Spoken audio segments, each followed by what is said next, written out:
Hey guys, so today we're going to be talking about the general circulation of the atmosphere and some things that can play into that. The first thing we're going to talk about is wind and wind speeds. The wind blows away from higher pressure areas and towards lower pressure areas. Something that also relates to the wind speed is isobars, and if these are closer together, they create faster wind speeds.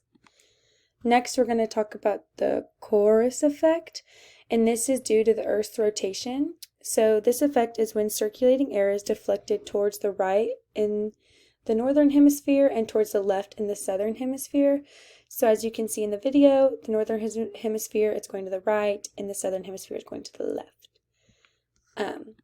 Then we're going to talk about air rising and descending. So air rises at the equator but moves towards the pole at the top of the troposphere. It then deflects to the right. Also, surface air is heated and expands as the temperature increases and then decreases the density of the air.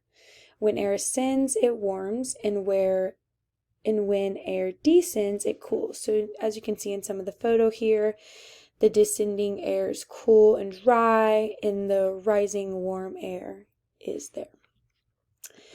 The next thing we are going to talk about is circulation and how it's kind of a part of our Earth's climate system. This redistributes heat around the planet.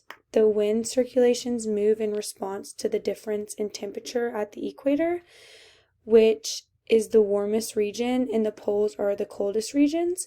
Without this circulation, weather would not be a thing at all. So you can kind of see here the circulations here, then the wind and the air temperature.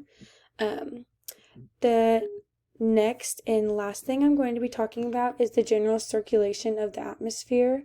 So this is when hot air rises in the tropics and moves north or south. Then it decreases and returns in the equator.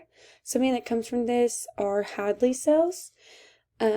Some things that are also very important to the general circulation are winds, the Coriolis effect, and climate.